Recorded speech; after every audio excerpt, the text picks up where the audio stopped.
You eat healthy, you exercise, but you're still exhausted, bloated, and can't seem to lose that last stubborn bit of weight. For years, that was me. I felt like I was in a constant losing battle with my own body. So I tried something pretty different. For 5 days, I ate only foods meant to support my hormones. Honestly, I was just expecting to feel a little better, maybe lose some water weight. I had no idea I was about to get a crash course in my own biology. The real story isn't just what I ate, but how it changed everything, from my mood to my metabolism. For as long as I can remember, I've felt like my body had a mind of its own. I'd get hit with these mysterious energy slumps in the afternoon that no amount of coffee could touch. My moods would swing for no apparent reason, and I carried around this low-level bloating that just felt wrong. I thought I was doing all the right things. I worked out, I tried to eat clean, but nothing really moved the needle. It felt like I was swimming against a current I couldn't even see. That's when I stumbled into the world of hormonal health, reading books from experts and watching creators who explained how our hormones, these tiny chemical messengers, basically run the entire show. They control our energy, appetite, sleep, mood, you name it. And what I learned was a game changer. Food isn't just calories, it's information. The nutrients we eat are the literal building blocks for our hormones and can nudge them in the right direction. This sparked an idea. What would happen if I was incredibly intentional and ate only foods known to support a healthy hormonal environment? This wasn't about a quick fix or a crash diet. I just wanted to know if I could feel a real, tangible difference. I figured, hey, maybe I'd have a bit more energy or my skin would clear up. I didn't expect to uncover a much deeper story about how specific nutrients could fundamentally change the conversation happening inside my body. So I cleaned out my pantry, made a very specific shopping list, and jumped into my 5-day experiment. I woke up on day 1 feeling my usual self, a little groggy, a bit puffy. My first move? Fat, and lots of it. For decades, we were all taught to fear fat, but the truth is, healthy fats are the raw material for our sex hormones, like estrogen and progesterone. Without enough of them, our body just can't make what it needs. For breakfast, I ditched my usual fruit-heavy smoothie for one with unsweetened almond milk, a scoop of clean protein powder, a huge spoonful of almond butter, and a tablespoon of ground flaxseed. It was creamy, satisfying, and kept me full for hours. Lunch was a giant salad with dark leafy greens, topped with a generous portion of wild-caught salmon and half an avocado, dressed simply with olive oil and lemon.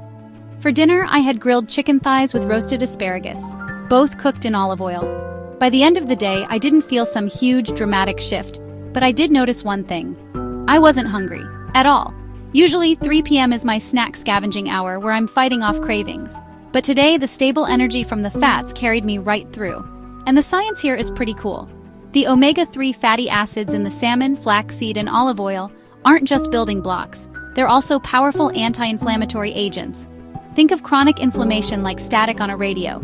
It disrupts the clear signals between your hormones and their destinations. By calming that inflammation, you're helping the hormonal messages get through more clearly. Over time, a diet rich in these fats can also help buffer the body's stress response, which may help regulate the stress hormone cortisol. When cortisol is always high from stress or poor sleep, it can suppress other crucial hormones.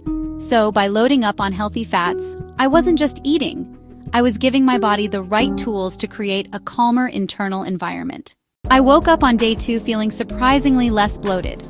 It was subtle, but I could tell a difference. Today's focus was on a family of superstar vegetables, cruciferous veggies. We're talking broccoli, cauliflower, kale, and Brussels sprouts.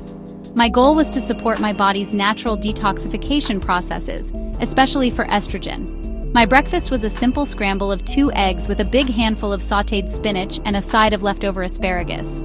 For lunch, I had another massive salad with grilled chicken, but this time the base was finely chopped kale with some steamed and cooled broccoli florets. Dinner was the main event, roasted Brussels sprouts with a little bacon for flavor and a side of baked cod. By the evening, I felt lighter. The puffiness around my middle had definitely gone down, and I had this mental clarity that felt new. I was starting to realize this wasn't just about what I was eating, but what those foods were actually doing inside me. The science here is all about the liver. Your liver is basically the hormone processing plant, breaking them down after they've done their job. Estrogen, in particular, has to go through a 2-phase detox process. If that system is sluggish, old estrogen can hang around, contributing to symptoms like mood swings and bloating. This is where cruciferous vegetables are rock stars. They contain a compound called sulforaphane, which is known to support the liver's detoxification pathways. Think of it like this. Phase 1 gets the estrogen ready for disposal, and Phase 2 packages it up and kicks it out. Sulforaphane helps rev up that second phase, making sure everything is cleared out efficiently. So by loading up on broccoli and Brussels sprouts, I was giving my liver a helping hand to take out the trash and keep things running smoothly. Day 3 rolled around, and for the first time in a long time, I woke up before my alarm, feeling genuinely rested. The afternoon slump I'd accepted as a daily reality, gone for 2 days straight. Today's mission, focus on protein and its effect on my hunger hormones. Breakfast was my new favorite smoothie with protein, almond butter, and flax. For lunch, I had a big bowl of lentil soup packed with plant-based protein and fiber, with a side of raw carrots and bell peppers for crunch. For dinner, I made a lean grass-fed steak with steamed green beans and a small sweet potato. I made sure to get a solid 25-30 grams of protein with each meal. What really hit me on day 3 was how deeply satisfied I felt. I wasn't just not hungry. The urgent, desperate cravings for sugar that used to sabotage me were completely gone. It was a feeling of control that wasn't coming from willpower, but from my own biology. This is where we get into ghrelin and leptin. Ghrelin is your go hormone. It tells your brain it's time to eat. Leptin is the stop hormone, signaling that you're full. A diet high in processed foods can mess up this system, making your brain deaf to the stop signal. This is where protein becomes your best friend. It's the most satiating macronutrient, meaning it keeps you feeling fuller for longer than fats or carbs. Research shows that eating enough protein significantly quiets down ghrelin, that go-eat hormone. So my high-protein meals were basically turning down the volume on my hunger signals, finally silencing the hormonal noise that drove my cravings. I woke up on day 4 with an unexpected sense of calm. My mood was just stable. Little things that would have annoyed me a week ago just rolled right off my back. Today was all about the gut microbiome and its surprising link to our hormones. The menu was heavy on fiber and fermented foods. Breakfast was steel-cut oats that I'd soaked overnight, topped with chia seeds, berries, and cinnamon. Lunch was a huge bowl of quinoa with roasted veggies and chickpeas, drizzled with a tahini lemon dressing. For a snack, I had a small bowl of plain, full-fat Greek yogurt. Dinner was a black bean and sweet potato chili, loaded with spices. By the end of the day, the physical changes were impossible to ignore. My digestion was running like clockwork, the bloating was a distant memory, and my skin was actually starting to glow. But the mental shift was the most profound part. I just felt grounded.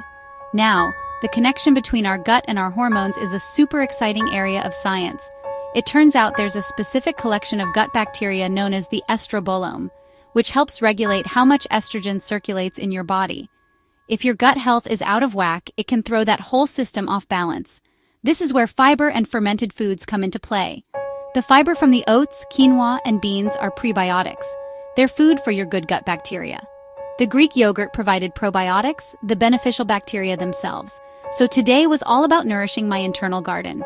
Research is showing just how interconnected these systems are, and by focusing on my gut health, I was powerfully supporting my hormonal health from the ground up. On the final day, I woke up with a kind of clean, vibrant energy I hadn't felt in years. It wasn't jittery or caffeinated, just steady. The focus for day 5 was using carbohydrates intelligently to support my energy and stress levels. Breakfast was the same as day 4. Soaked steel-cut oats with chia and berries for a slow-release start. Lunch was a salad topped with leftover chili and a quarter of an avocado. For dinner, I had a baked sweet potato topped with shredded chicken, a dollop of Greek yogurt, and green onions. It felt like the perfect, comforting end to the week. Reflecting on the day, I realized my energy hadn't crashed once. My blood sugar felt rock solid. I felt capable, resilient, and clear-headed. This brings us to 2 crucial hormones, insulin and cortisol. Insulin's job is to move sugar from your blood into your cells for energy. A diet high in refined carbs causes huge blood sugar spikes, forcing your body to pump out tons of insulin. These dramatic ups and downs also register as a stressor, triggering the release of cortisol. The key isn't to eliminate carbs, but to choose them wisely. The complex, fiber-rich carbs I ate, like oats, beans, and sweet potatoes, are digested slowly. They provide a steady release of glucose, meaning insulin can do its job calmly. This blood sugar stability is essential. When your blood sugar isn't on a roller coaster, your body isn't constantly in emergency mode. For me, choosing these high-fiber whole food sources made a world of difference in my energy and mood. At the end of these 5 days, I took stock. Did I lose weight? A few pounds, sure, but that was just a side effect, not the real story. The real transformation was way bigger than that. My chronic bloating vanished. My skin was clearer. I was sleeping through the night and waking up actually feeling refreshed. The 3 p.m. energy crash that I thought was just a part of my life, gone. But the biggest aha moment was the mental shift. The constant low-level anxiety I had learned to live with had quieted. My mood was stable. My ability to handle stress was noticeably better. And those desperate cravings for sugar that I had always blamed on a lack of willpower, they were just gone. I realized my cravings weren't a moral failing, they were a biological signal. They were the result of a hormonal system that was out of balance. By giving my body the right information through food, I had changed the entire conversation.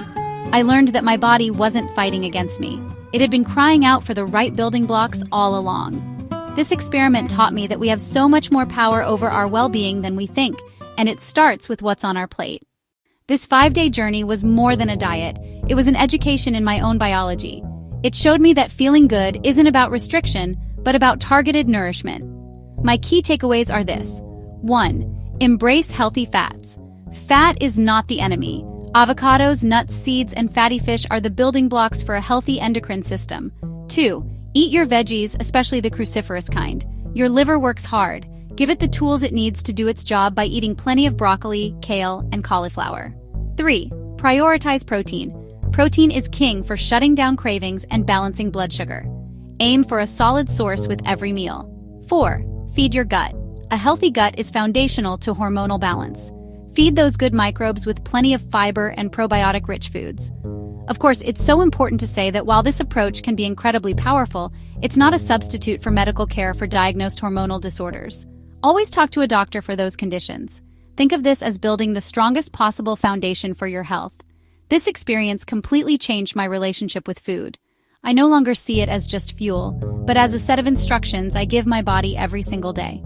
The power to feel better is, in so many ways, right at the end of our forks.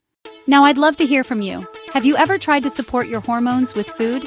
What changes have you noticed, or what foods have made the biggest difference for you?